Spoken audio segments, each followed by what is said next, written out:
저는 후배 목회자들이나 또는 젊은이들을 만날 때 이런 질문을 던지기를 좋아합니다. 평생 어떤 일을 하면서 살고 싶으냐 하는 질문입니다. 목회자들 같은 경우에 또 부교육자분들 같은 경우에는 이제 목회자니까 내가 어떤 방면으로 또 사역 중에서 어떤 것을 더 특별하게 강조점을 가지고 사역하고 싶으냐 이런 질문이 되겠고, 그런 질문을 던지는 이유는 제가 혹시라도 그런 후배들 또는 그분들한테 제가 뭐가 도움이 되고 또는 제가 조금이라도 섬겨드릴 것이 있으면 또 그것도 하나님이 제게 주신 소명이라고 생각해서 그런 질문을 잘 던집니다.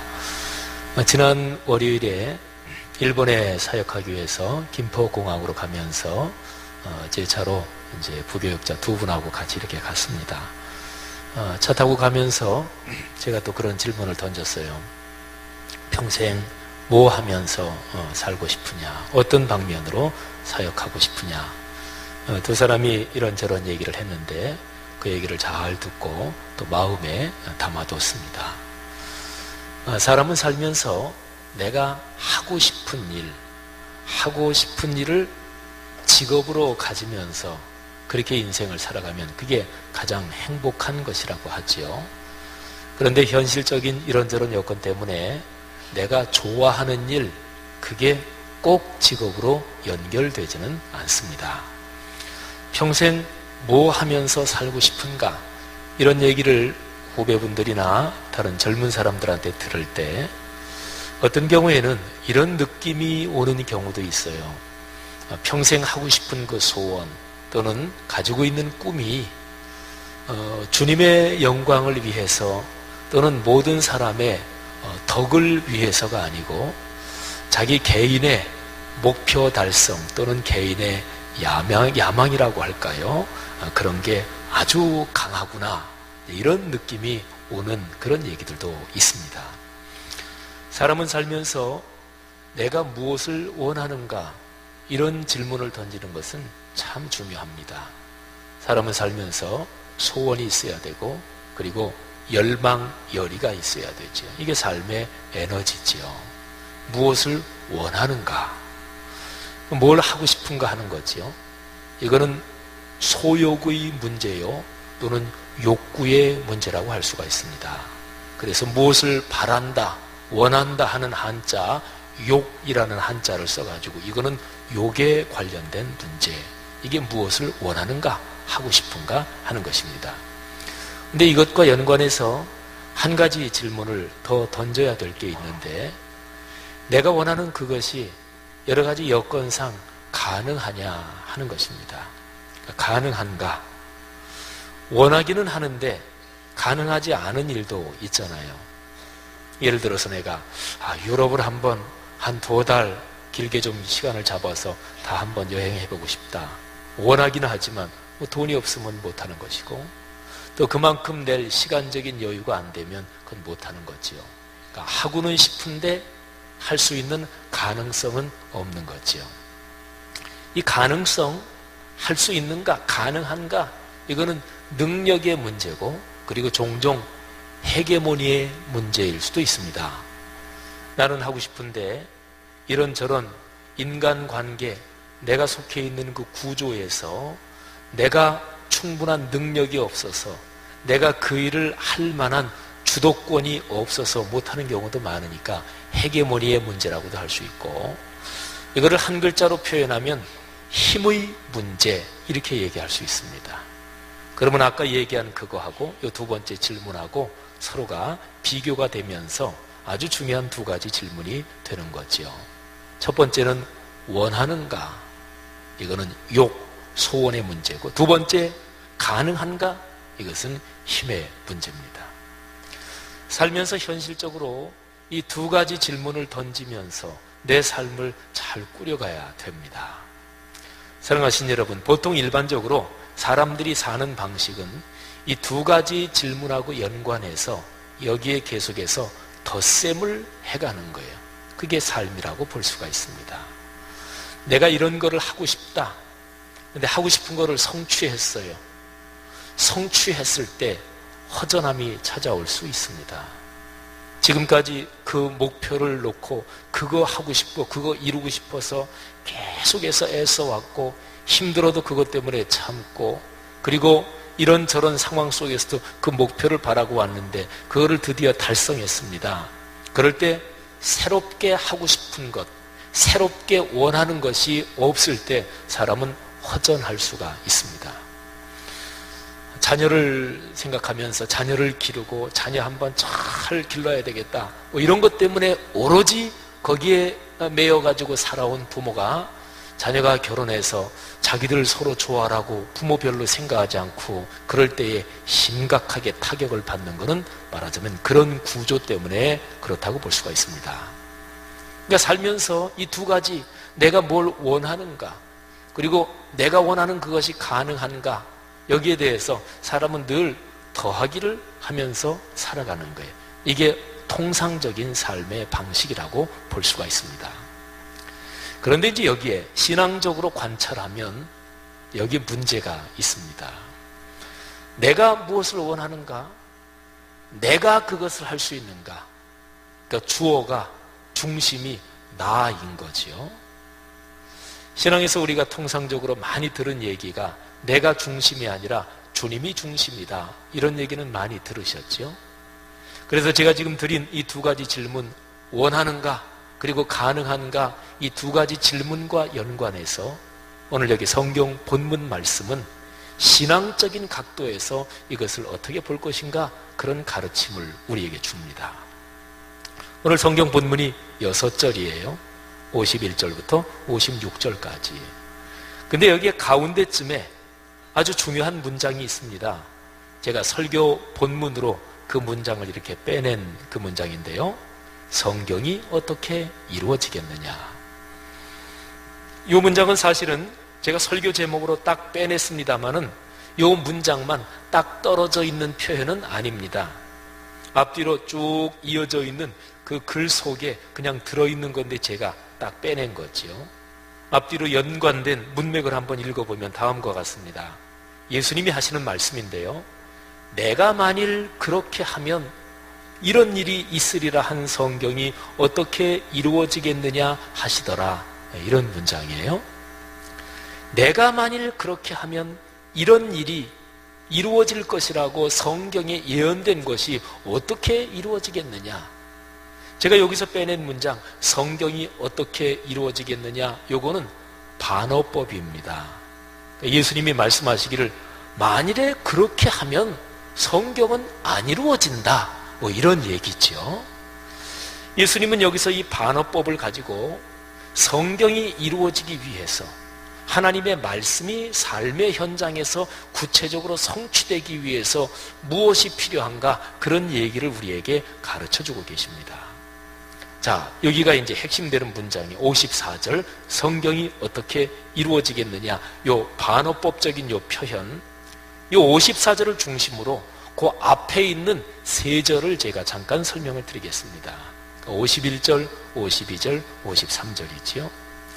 이 앞에 있는 세 절에는 두 사람의 인물이 등장하는데 이 두 사람은 같은 상황 속에 있어요. 우리가 보통 편하게 얘기하는 표현으로 하면 이 두 사람은 같은 편이요 또는 같은 동아리에 속한 사람입니다.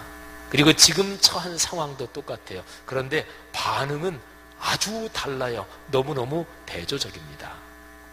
자, 두 사람이 한 사람은 예수님이고요. 그리고 한 사람은 51절에 나온 표현대로 하면 예수와 함께 있던 자 중의 하나. 예수님의 제자 중 한 사람이에요. 이 제자가 누군지 요한복음 18장 10절에 보면 이름이 정확하게 나와요. 시몬 베드로입니다. 예수님의 제자 중에서 수제자지요. 수제자란 표현을 잠깐 한번 생각해 보세요. 수제자는 스승 또는 선생님의 사상과 철학, 인생관, 가치관 그리고 인품을 가장 가깝도록 담는 사람 또는 그 길을 가장 가까이 가는 사람을 가리켜서 수제자라고 합니다. 이게 본디 의미지요. 그런데 오늘 여기 성경 말씀에서는 수제자인 베드로와 그리고 그 스승인 예수님 두 사람이 같은 상황 속에 있으면서 반응은 너무너무 달라요. 정반대입니다. 한번 볼까요? 예수님이 체포되시는 장면입니다. 감람산 겟세마네 동산에서 한밤중인데 대제사장들이 보낸 군인들과 그리고 종들, 무장한 체포조에 의해서 예수님이 체포되시는 거예요. 그때 시몬 베드로가 이렇게 반응합니다. 칼을 빼가지고 칼을 휘둘렀어요. 그래서 거기에 체포조 중에서 대제사장의 종 중에 한 사람 귀가 떨어져 나갑니다. 정확하게 맞았으면 잘못하면 사람이 죽을 수도 있었을 텐데 그래도 다행히 그렇게 되진 않고 귀 쪽이 떨어져 나가요. 복음서를 종합하면 그 대제사장의 종 이름도 확인할 수 있습니다. 말고라는 그런 사람입니다. 예수님께서 베드로한테 이렇게 얘기하십니다. 네 칼을 도로 칼집에 꽂으라. 칼을 가지는 자는 다 칼로 망한다. 베드로의 행동을 한번 살펴봅시다. 베드로는 그 상황 속에서 칼을 빼서 휘두르고 싶은, 그러니까 무력을 사용하고 싶은, 방어하고 싶은 그런 마음의 소원이 있었을까요? 있었겠죠. 물론 갑작스럽게 일어난 그 상황 속에서 급하게 꽉 하고 치밀어 오른 그런 마음이겠지만 어쨌든 칼을 빼야 되겠다, 칼을 휘둘러야 되겠다 이런 마음의 소원, 그런 의욕이 있었겠죠. 어떤 사람이 너 절대로 칼 빼지 말아라, 절대로 무력을 쓰지 말아라 그렇게 막 하는데도 이 베드로는 사실은 빨리 칼을 빼서 칼을 휘둘러야 되겠다 이런 마음이 있었던 거예요. 칼 빼기 진짜 싫고 진짜로 칼을 휘두르기 싫은데 억지로 한 행동이 아니지요. 그러니까 베드로는 칼을 빼서 휘두르고 싶은 마음의 소원이 있었어요. 그걸 원했습니다. 그 일이 가능했나요? 가능했어요. 칼 가지고 있었거든요. 그래서 그 일을 자기 마음에 원하는 것을 할 수 있는 가능성이 있었어요. 그래서 원했고 그리고 가능했고 그래서 베드로는 칼을 빼서 휘둘렀습니다. 베드로가 원했다고요. 베드로에게 가능했다고요. 근데 예수님이 거기에 대해서 책망을 하시는 거예요. 내 칼을 도로 칼집에 꽂으라. 칼을 가지는 자는 다 칼로 망한다. 그러면서 예수님 당신의 경우를 얘기합니다. 너 생각해봐라. 내가 내 아버지께 구해서 지금 12군단 더 되는 천사를 보내시게 할 수 없는 줄로 아느냐. 12군단 이상 되는 천군을 예수님은 지금 동원하실 수 있다는 얘기예요. 예수님한테 가능했던 것, 예수님도 어떤 힘을 동원할 수 있었어요. 그게 가능했습니다. 예수님이 그거를 원하시기도 했을까요? 그거는 여기 성경에 정확하게 나와 있지 않아서 잘 모르지만 예수님도 우리 사람과 똑같은 그런 상황 속에 계셨으니까 예수님도 이 상황에서 벗어나고 싶다, 내가 동원할 수 있는 어떤 힘을 동원해야 되겠다 그런 마음이 조금은 있었을지도 모르지요.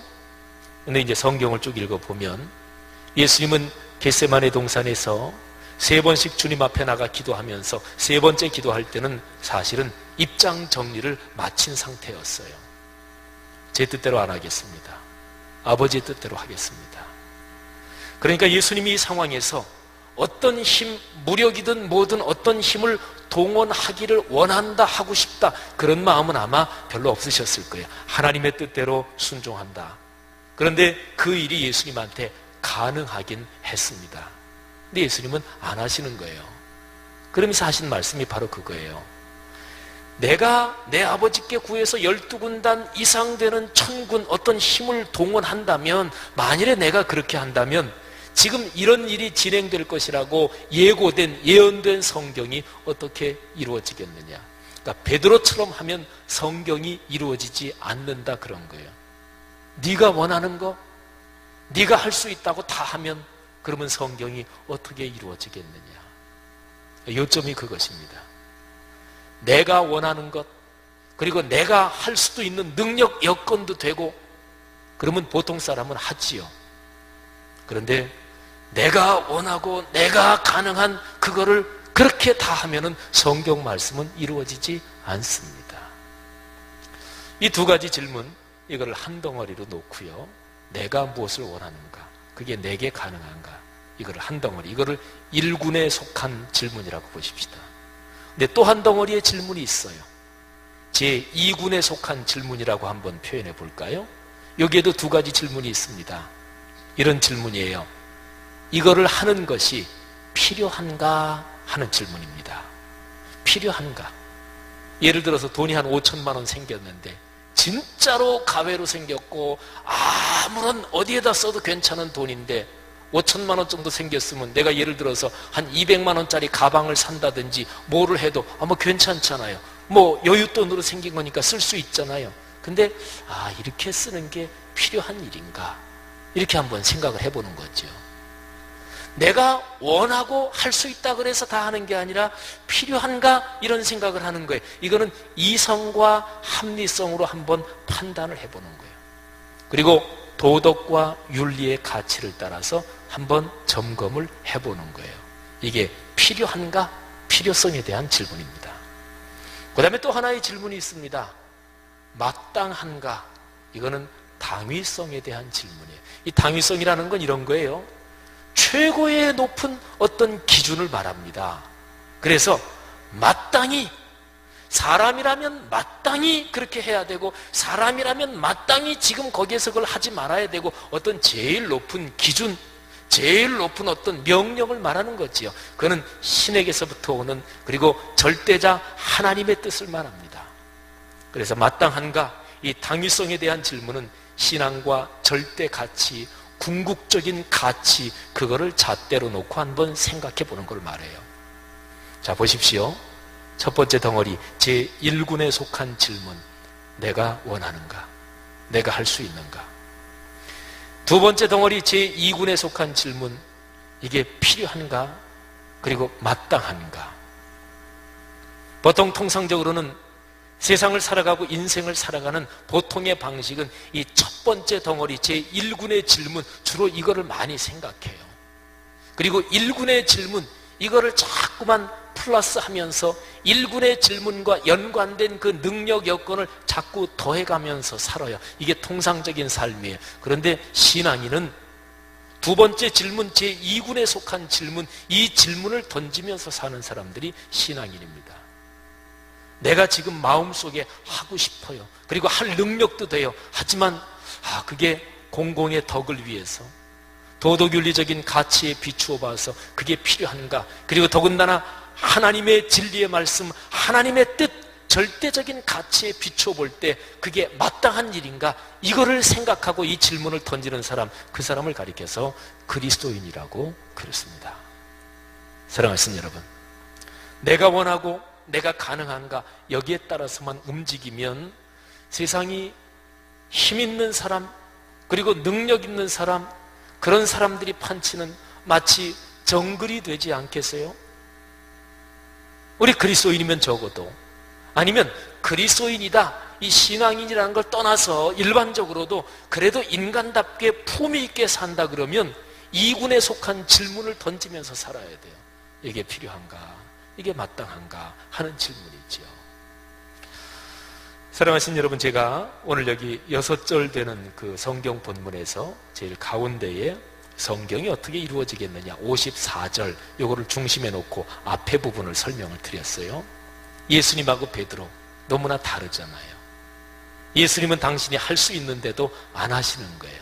그러면서 하나님의 뜻, 하나님이 원하시는 길로 지금 한 걸음 한 걸음 걸어 들어가는 거예요. 그래서 예수님의 그 결단, 예수님의 삶에서 성경이 성취되고 있고 하나님의 뜻, 진리의 말씀이 인간 삶의 현장에서, 역사에서 이루어져 가고 있는 것입니다.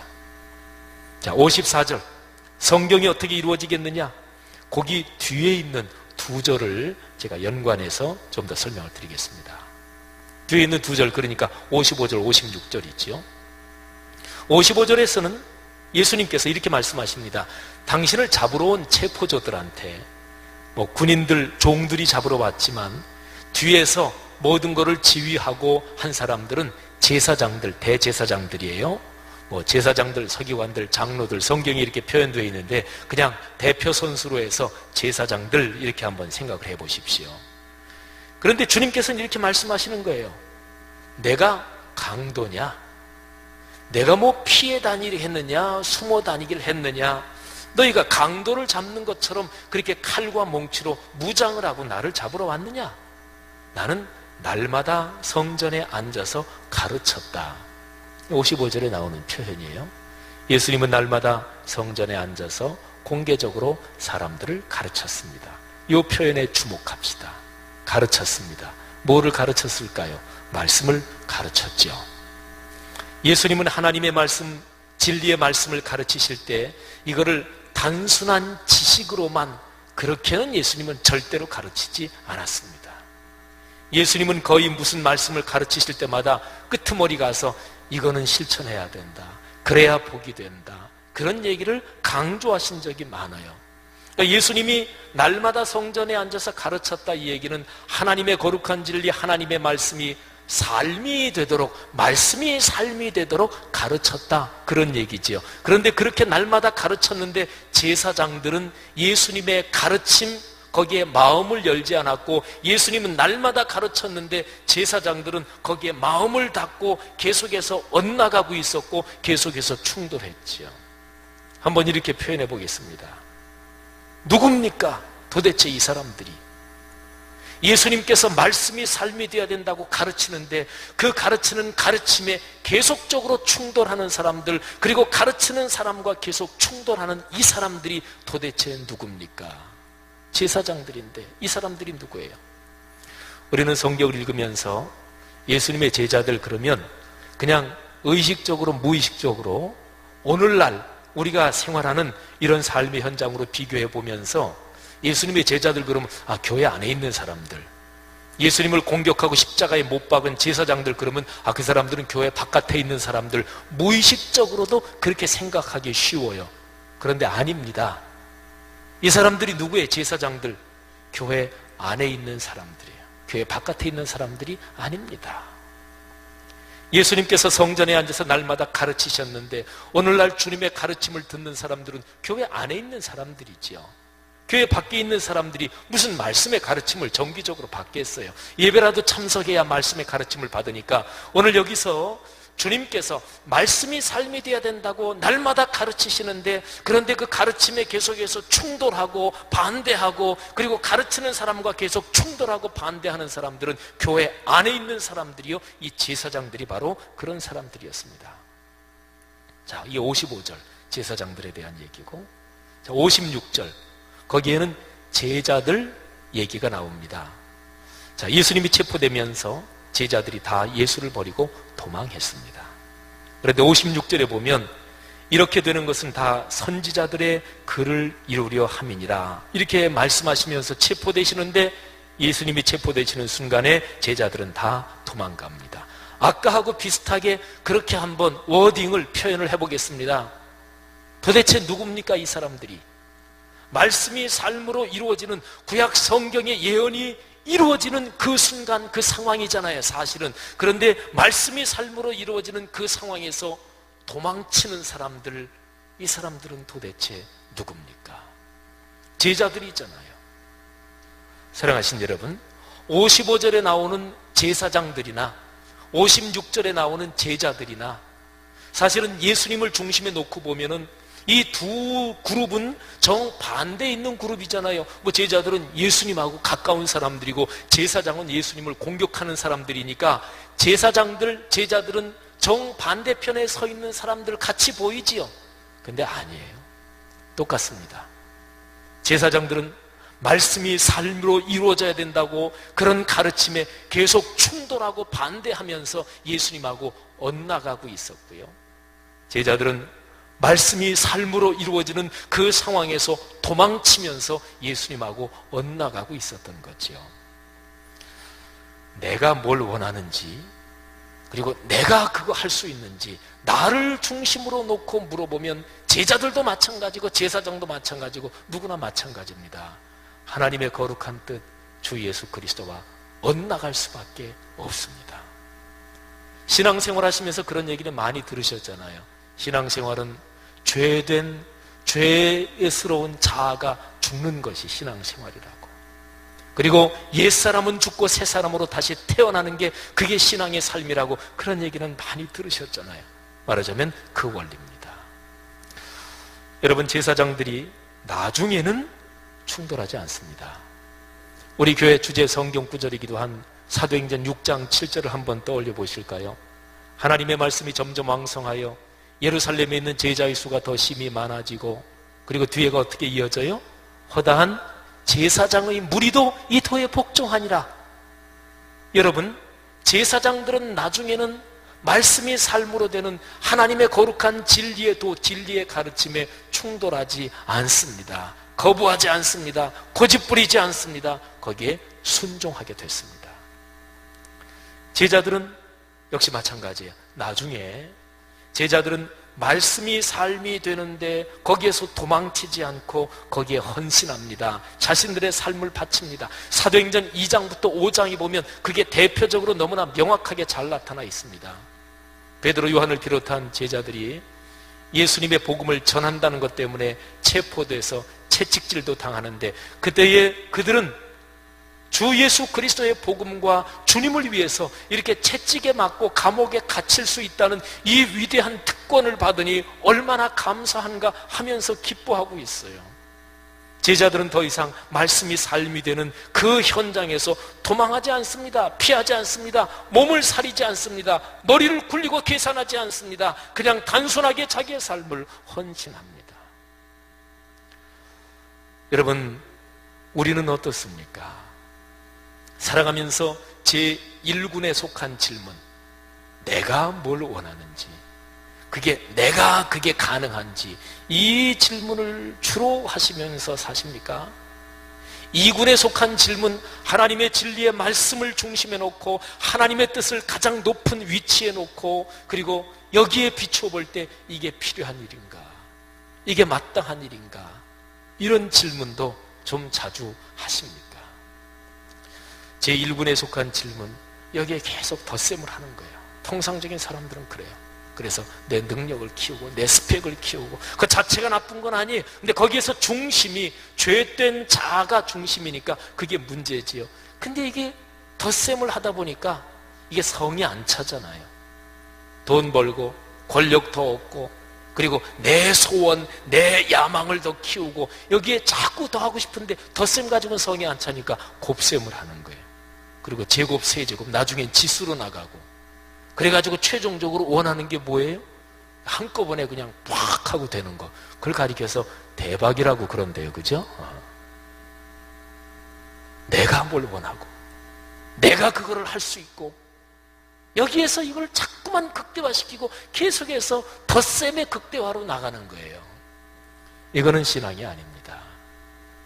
우리가 보통 주일 예배 때 기도하시는 분들이나 어떤 공모임에서 기도할 때, 우리가 기도에 대해서 배울 때 먼저 우리 자신의 죄를 하나님 앞에 자백하고 그런 기도를 하잖아요. 지난 한 주간 주님의 뜻에 순종하지 않고 살았던 우리의 죄를 용서해 주십시오, 이렇게 기도하잖아요. 하나님 앞에 나올 때는 내가 일상생활에서 지었던 죄 또는 하나님의 뜻과 어긋났던 것을 하나님 앞에 용서를 구하고 사죄를 받고 주님과 다시 교제하는 거지요. 세상 속에 살면서 이 세상의 통상적인 인간의 욕심으로 얼룩진 이 1군에 속한 두 가지 질문, 내가 뭘 원하느냐, 그리고 내가 그거를 할 수 있느냐, 이런 것을 경험을 가진 채로 그게 여과 없이 교회로 그냥 들어오면 안 돼요. 세상에서 하던 식으로 그대로 교회 들어와서 그렇게 하면 안 돼요. 여기는 주님이 계신 곳인데, 오히려 교회 안에서 하나님의 거룩한 말씀에 순종하고 하나님의 거룩한 임재와 현존을 체험하면서 하나님의 거룩한 진리의 말씀에 비춰봐서 이게 필요한가, 이게 마땅한가, 아버지 하나님의 뜻이 무엇인가, 인류를 구원하시기 위한 하나님의 뜻이 무엇인가, 여기에 감동을 받고, 그리고 이거를 세상으로 가서 이 방식을 세상으로 확산시켜야지요. 그게 그리스도인이지요. 그게 교회지요.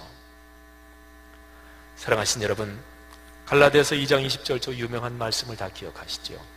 내가 그리스도와 함께 십자가에 못 박혔나니 그런즉 이제는 내가 사는 것이 아니요 오직 내 안에 그리스도께서 사시는 것이라. 이제 내가 육체 가운데 사는 것은 나를 사랑하사 나를 위하여 자기 자신을 버리신 하나님의 아들을 믿는 믿음 안에서 사는 것이라. 아멘. 그렇지요. 주님의 뜻이 중요한 것입니다. 마가복음 8장 34절 말씀에서 예수 그리스도께서는 이렇게 말씀하십니다. 무리와 제자들을 불러 이르시되 누구든지 나를 따라오려거든 자기를 부인하고 자기 십자가를 지고 나를 따를 것이니라. 내가 무엇을 원하고 내가 무엇을 할 수 있는지, 그것보다 더 중요한 것은 주님께서 무엇을 원하시는가. 여러분, 주님께서 무엇을 원하시는가, 이것만 분명히 되잖아요. 그러면 1군에 속한 두 번째 질문, 할 수 있느냐, 가능성, 이거는 물어볼 필요도 없어요. 주님께서 무엇을 원하시는가, 이거 하나만 물으면 돼요. 가능성이 있을까요? 있고 말고지요. 능치 못할 일이 어디 있겠어요. 주님께서, 그분이 전능하신 분인데, 혹시 주님께서 원하시는 일인데 내가 이 현직에 있을 동안은 완성될 것 같지 않다, 더 감사하지요. 내가 현직에 있을 때 완성되면 자기 교만을 떨 수도 있는데 얼마나 위험한 거예요. 내가 현직에 있을 때 완성 안 되는 거, 내 이름이 나고 내 업적이 나고, 그게 중요한 게 아니잖아요. 주님의 이름이 높임을 받는 게 중요하잖아요. 내 평생 살아갈 동안 이거는 완성도 택도 없는 일이다, 그런 생각이 드십니까? 더 감사한 일이에요. 내가 안 해도 괜찮아요. 후배가 하고 그리고 후손들이 하면 되잖아요. 물어볼 건 한 가지예요. 주님께서 원하시는가, 주님의 뜻인가, 그리고 하나님이 하실 것입니다. 마가복음 8장 35절은 이렇게 이어집니다. 누구든지 자기 목숨을 구원하고자 하면 잃을 것이요 누구든지 나와 복음을 위하여 자기 목숨을 잃으면 구원하리라. 아멘. 예수 그리스도와 예수 그리스도의 복음을 위해서, 예수 그리스도 그분의 뜻, 예수 그리스도의 복음의 가르침, 그것이 무엇인가, 그거를 가장 최고의 가치로 놓고 그리고 물어보는 거예요. 주님의 거룩한 복음을 위해서 이 일이 필요한 일입니까? 이 일이 마땅한 일입니까? 주님께서 보여주시는 대로 제가 순종하게 하옵소서. 기억하십시오. 1군에 속한 질문, 여기에 자꾸 더하기를 하잖아요. 그러면 무지무지하게 중요한 게 한꺼번에 빠진대요. 그게 36절, 마가복음 36절 이하에 나오는 말씀이에요. 사람이 만일 온 천하를 얻고도 자기 목숨을 잃으면 무엇이 유익하리요? 사람이 무엇을 주고 자기 목숨과 바꾸겠느냐? 내가 뭘 원하고 내가 뭐를 가능한지 이거를 자꾸 덧셈을 하다 보면 자기 목숨이 빠진대요. 사랑하신 여러분, 교회는요, 그리스도인들이 살아가면서 내가 섬기는 교회를 볼 때, 야, 우리 교회의 미래에서 성경 말씀이 어떻게 이루어질까, 이런 설렘을 가지고 내가 섬기는 교회를 바라볼 수 있어야 돼요. 오늘 설교 제목, 성경이 어떻게 이루어지겠느냐, 이 문맥 속에서는 반어법이에요. 내가 뭘 원하는지, 내가 뭘 할 수 있는지 여기에 집중하면 성경은 안 이루어져요. 그런데요, 내가 뭘 원하고 내가 뭘 할 수 있는 게 아니라 이제 주어를 바꿔서 하나님이 뭘 원하십니까? 주님께서 원하시는 게 무엇입니까? 이렇게 바꾸기 시작하면 성경이 어떻게 이루어지겠느냐, 이게 반어법이 아니라 미래의 희망을 얘기하는 직설법적인 희망의 문장이 돼요. 성경이 어떻게 이루어질까? 궁금하지 않아요? 설레지 않아요? 여러분의 아들, 딸 삶에서 성경이 어떻게 이루어질지 그거 보는 게 신기하지 않아요? 그렇지요. 감격한 마음을 가지고, 야, 내가 올 1년 내 삶에서 성경이 어떻게 이루어질까 한번 봐야 되겠다, 가슴이 설레고 그리고 기대가 된다, 이런 직설법적인 미래 희망의 문장으로 바뀌는 거예요. 성경이 어떻게 이루어질까, 성경이 어떻게 펼쳐질까, 하나님의 뜻이 어떻게 아름답게 펼쳐질까. 성도들이요, 여러분 자신의 삶과 가정, 가문, 자녀들, 그리고 여러분이 우리가 같이 섬기는 이 교회 공동체의 삶에서 성경이 어떻게 이루어지는지 그 미래의 모습을 기대하고 설레면서 인생길을 걸어갈 수 있기를 주님의 이름으로 축복합니다. 주어만 바꾸면 위대한 기적들이 나타나기 시작해요. 그리고 한번 주어를 바꿔보면 행복합니다. 내가 쥐고 있어 행복할 것 같지요? 안 그래요? 행복합니다. 하나님께서 우리의 공동체가 앞으로 걸어가는 삶에, 여러분들의 개인, 가정, 가문이 걸어가시는 인생길, 그리고 후손 대대로의 삶에 성경이 어떻게 이루어지는지 기대와 설렘을 갖고 바라볼 수 있는 우리 모두의 인생이 되기를 주님의 이름으로 축복합니다.